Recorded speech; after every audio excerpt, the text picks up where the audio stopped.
Il était une fois, dans un grand village lumineux, vivait une petite fille nommée Mariana. Elle avait de grands yeux scintillants et de courts cheveux doux.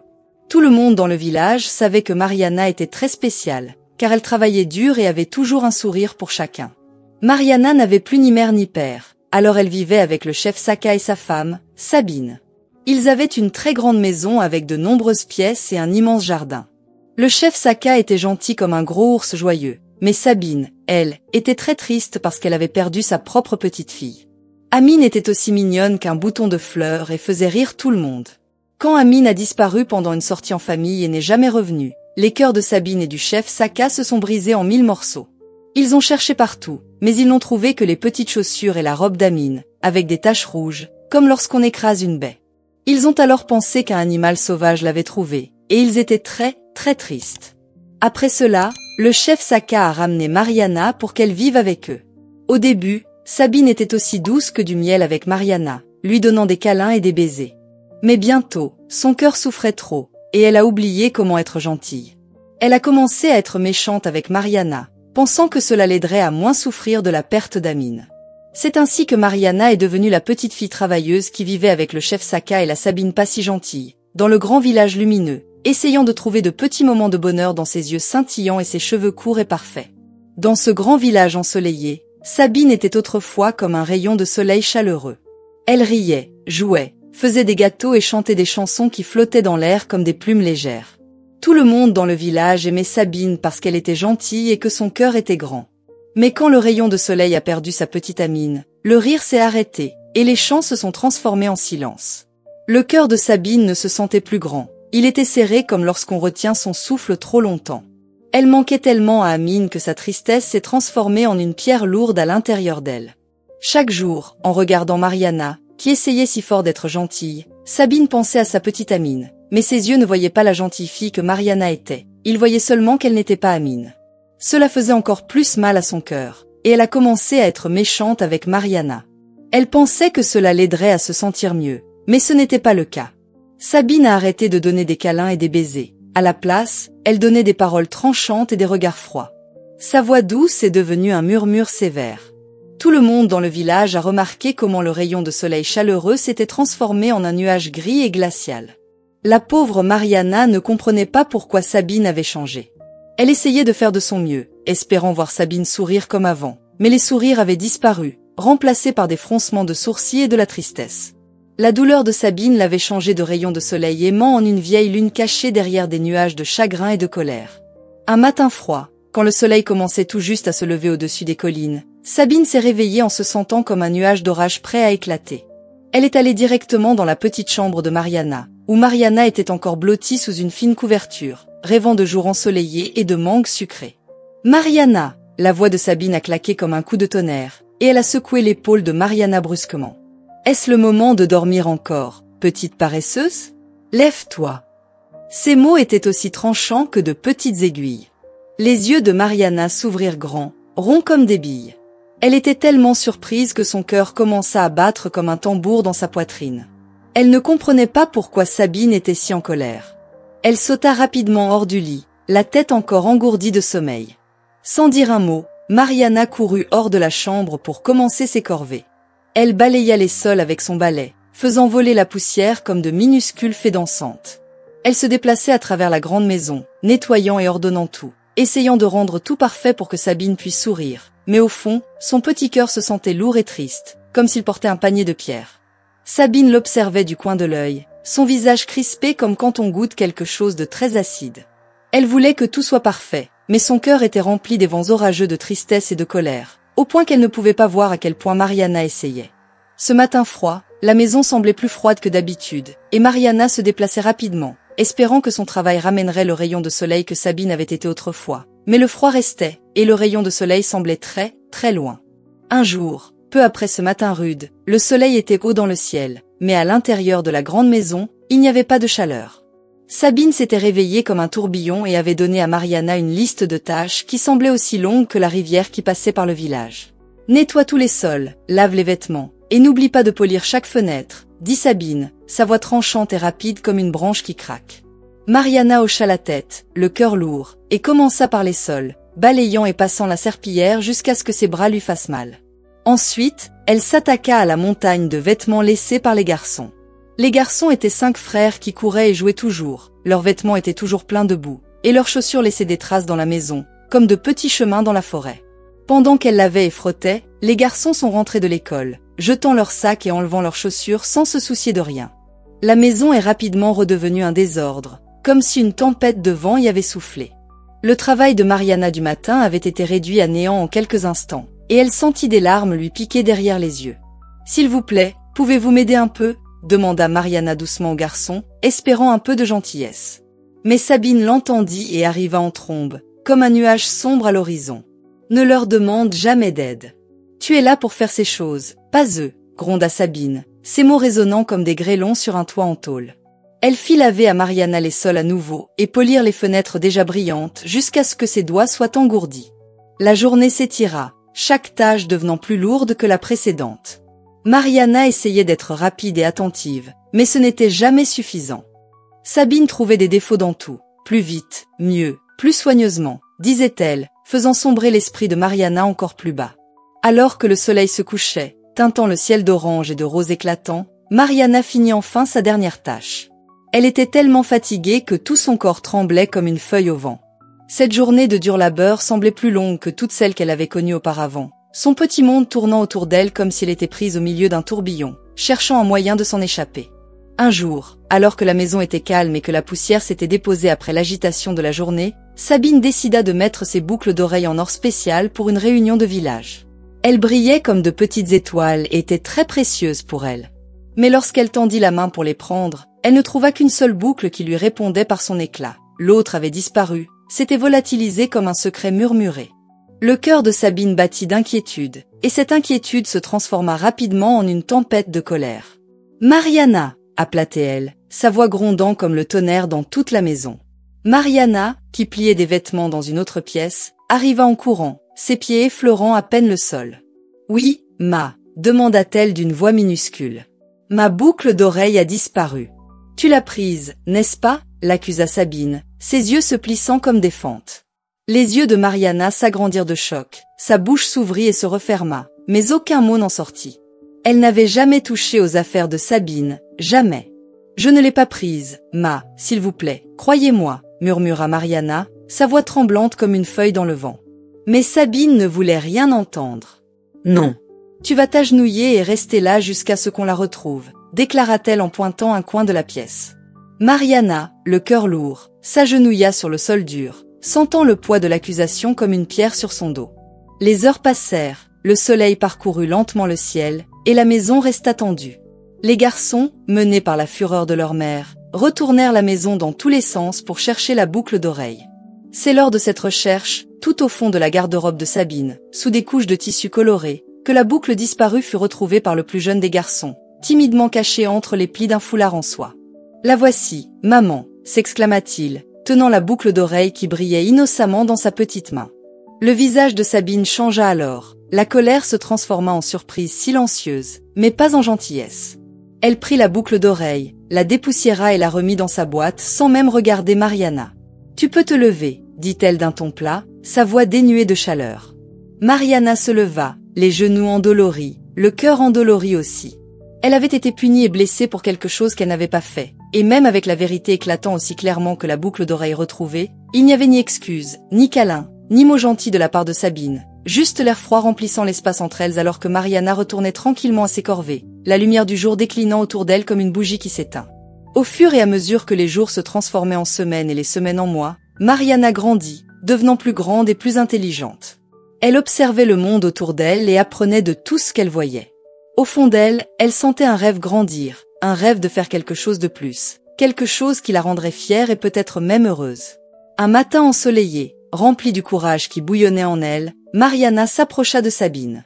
Elle la trouva dans le jardin, où l'air était doux avec le parfum des fleurs en pleine floraison. « Ma » commença Mariana, sa voix aussi douce qu'une brise, « je pensais que peut-être je pourrais apprendre un métier. Je pourrais apprendre à coudre ou même à faire de la pâtisserie. Cela m'aiderait, et peut-être que je pourrais aussi aider plus ici. » Sabine la regarda, ses yeux comme deux pierres dures. « Apprendre un métier ?» Pourquoi devrais-je gaspiller de l'argent pour enseigner un métier à une orpheline sans valeur comme toi? Tes parents n'ont même pas pris la peine de te garder. Pourquoi est-ce que je devrais m'en soucier? Ces mots étaient durs et froids, tranchant l'air chaud comme un couteau. Le cœur de Mariana se serra. Elle sentit la piqûre des mots de Sabine comme une gifle. Elle avait espéré de la gentillesse, peut-être même un peu de soutien, mais à la place, elle ne trouva que de la dureté. Les larmes lui montèrent aux yeux, mais elle les refoula. Elle ne voulait pas que Sabine la voie pleurer. « Je suis désolée, murmura Mariana en se détournant. Elle se sentait plus petite qu'avant, comme si les paroles cruelles de Sabine lui avaient enlevé quelque chose. Cette nuit-là, Mariana resta allongée dans son petit lit, regardant le plafond alors que la lumière de la lune se répandait dessus. Le rêve qui semblait si lumineux ce matin-là paraissait maintenant faible et lointain. Elle savait qu'elle ne pouvait pas abandonner, mais à ce moment-là, le chemin à suivre semblait couvert d'ombre. Les mots de Sabine résonnaient encore dans ses oreilles, mais une petite étincelle d'espoir persistait au fond d'elle, murmurant que, d'une manière ou d'une autre, les choses finiraient par s'améliorer. Malgré les paroles lourdes que Sabine avait laissées dans son cœur, le rêve de Mariana ne s'éteignit pas. Il s'accrochait comme une petite fleur tenace dans la fissure d'un mur. Un jour, le chef Saka le vit assis seul, les yeux lointains et tristes. Il s'assit à côté d'elle, sa voix chaleureuse et profonde. « Mariana, tu sembles porter le monde sur tes épaules.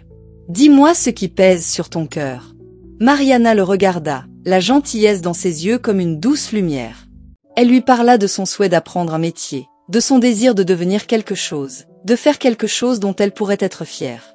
Le chef Saka l'écouta en hochant lentement la tête. « Tu mérites une chance de poursuivre tes rêves, comme tout le monde, » dit-il, sa décision claire dans son regard ferme. Le lendemain, le chef Saka emmena Mariana au marché du village, où les sons de la vie bourdonnaient comme une ruche d'abeilles joyeuses. Là, ils rencontrèrent Kadi, une couturière au grand cœur, connue pour ses belles coutures et son cœur encore plus beau. Sa boutique était un endroit douillet, rempli de tissus colorés qui racontaient des histoires dans chaque pli. « Kadi, voici Mariana. Elle est désireuse d'apprendre, et je ne peux penser à personne de mieux que toi pour lui enseigner, » présenta le chef Saka avec un sourire fier.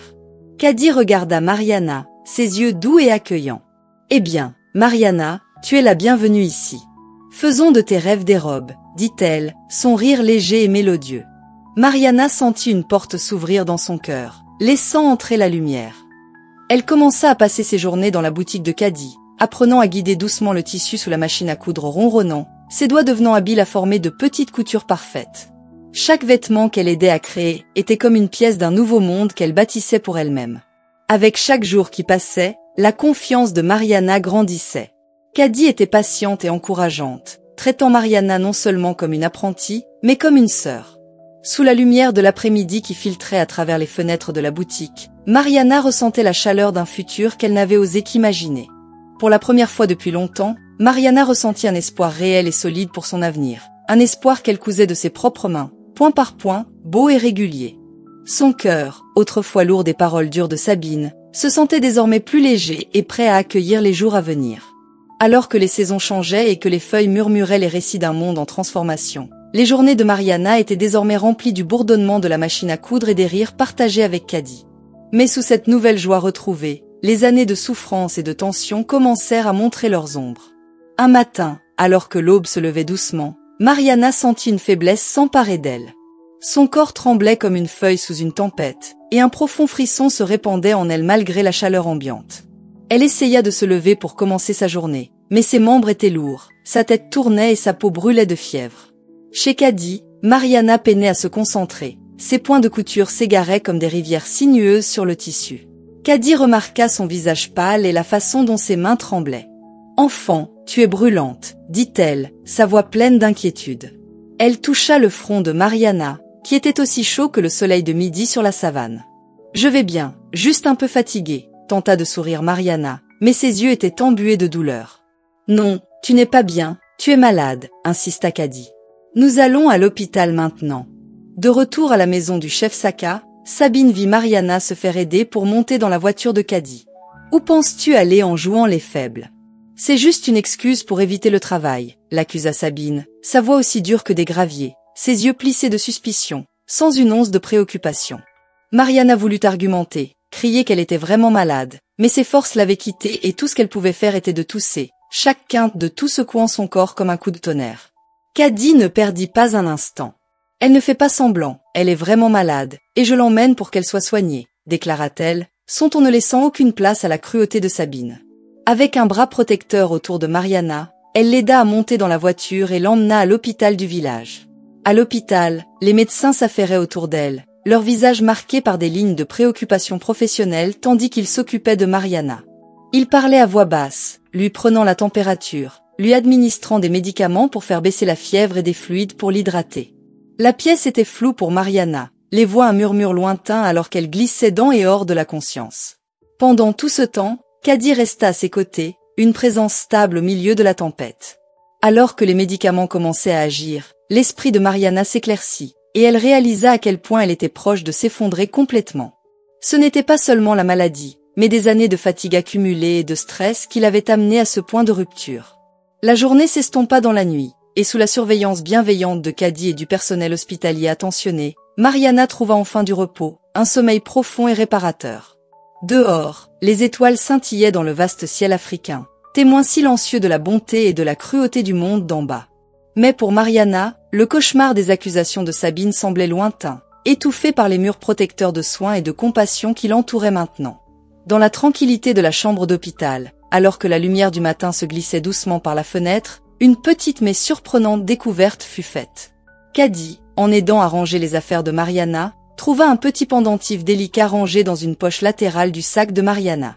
Le pendentif, délicat et doré, était orné d'une petite fleur magnifiquement façonnée, une pièce si unique qu'elle semblait murmurer des secrets d'un passé lointain. Reconnaissant le pendentif, la respiration de Caddy se coupa. C'était remarquablement similaire à celui qu'elle avait vu Sabine tenir précieusement dans ses mains, celui dont elle parlait souvent, un souvenir de sa fille Amine, perdue tant d'années auparavant.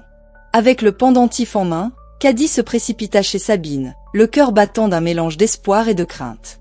Elle trouva Sabine dans le jardin, perdue dans ses pensées parmi les fleurs qui se balançaient doucement dans la brise. « Sabine » appela Caddy, sa voix tremblante. « Regarde ce que j'ai trouvé avec Mariana, reconnais-tu ceci ?» Elle tendit le pendentif, qui scintillait au soleil, attirant le regard de Sabine. Lorsque Sabine prit le pendentif, ses mains tremblèrent, des souvenirs affluents, le jour où Amine le portait, les rires, la joie et la perte dévastatrice. Des larmes montèrent dans ses yeux tandis qu'elle serrait le pendentif contre son cœur. « Ce n'est pas possible, murmura-t-elle, plus pour elle-même que pour Caddy. » Poussée par un besoin désespéré de réponse, Sabine se précipita vers l'hôpital avec Caddy. Elles trouvèrent Mariana endormie paisiblement, en contraste frappant avec la tourmente qui se déroulait autour d'elle. En s'approchant du lit, les yeux de Sabine furent attirés par une petite marque de naissance sur l'épaule de Mariana, visible car la couverture avait légèrement glissé. C'était une marque en forme de croissant, exactement comme celle qu'Amine avait, une marque que Sabine avait embrassée des milliers de fois, un signe silencieux de l'amour maternel gravé à jamais dans sa mémoire. À cette réalisation, Sabine se sentit submergée par les émotions, ses jambes ne la soutenant plus, et elle s'évanouit, emportée par la vague d'émotions qui la dévastait. La pièce tourna autour d'elle tandis que les infirmières se précipitaient pour l'aider, mais son esprit était ailleurs, perdu dans la tempête miraculeuse et tumultueuse de la découverte de sa fille, la fille qu'elle avait involontairement tourmentée, la fille qu'elle avait pleurée pendant tant d'années, et qui se trouvait là, tout près d'elle. Alors que le personnel médical s'occupait de Sabine, Caddy restait à ses côtés, le cœur lourd du poids de ce que cette découverte signifiait. C'était un moment de profonde révélation, un moment qui allait tout changer pour Sabine et Mariana, un moment qui parlait de temps perdu et d'espoir retrouvé, de douleur et de potentiel de guérison. La vérité avait émergé de la manière la plus inattendue, et désormais, le chemin vers la compréhension et le pardon ne faisait que commencer. Lorsque Sabine retrouva conscience, ses yeux s'ouvrirent sur un monde qui lui semblait à la fois nouveau et douloureusement familier. Elle était allongée dans un lit d'hôpital, non loin de celui où Mariana se reposait, le poids de sa découverte pesant lourdement sur elle. La pièce était silencieuse, à part le doux bip des machines et le faible murmure des infirmières à l'extérieur. Une fois qu'elle se sentit assez stable, Sabine marcha lentement jusqu'au chevet de Mariana, ses pas hésitants, son cœur rempli d'un mélange tumultueux de peur et de désir. Mariana était maintenant éveillée, ses yeux remplis de prudence et d'incertitude. L'air entre elles était lourd de toutes les années de souffrance non dites et de la blessure fraîche de la vérité. Sabine prit une profonde inspiration, sa voix se brisant alors qu'elle parlait. « Mariana, ma fille. Je n'arrive pas à croire que je ne l'ai pas vue plus tôt. Je t'ai causé tellement de douleur et je suis tellement désolée. » Des larmes coulaient sur son visage, chacune d'elles témoignant silencieusement de son regret et de sa douleur. Mariana écouta, son propre cœur étant le théâtre d'une bataille d'émotions. La colère, la confusion et un espoir désespéré se bousculaient en elle. Elle regarda la femme qui avait été à la fois son bourreau et comme elle le savait maintenant, sa mère. « Pourquoi ?» fut tout ce qu'elle réussit à dire, un seul mot, mais chargé de tant de sentiments. Sabine, pleurant encore plus fort, essaya d'expliquer. « J'étais aveuglée par mon chagrin, Mariana. Je t'avais perdu une fois, et quand je n'ai pas pu supporter cette douleur, je l'ai mal dirigée. Elle s'est abattue sur toi, et c'était mal, tellement mal. J'espère qu'un jour tu pourras me pardonner, même si je sais que je ne le mérite pas. » La pièce se remplit d'un silence lourd tandis que Mariana absorbait les paroles de sa mère. Le chemin vers le pardon semblait long et incertain, mais en rencontrant le regard de Sabine, elle vit un véritable remords. C'était un début, un petit pont fragile commençant à se former au-dessus d'un vaste abîme de souffrance.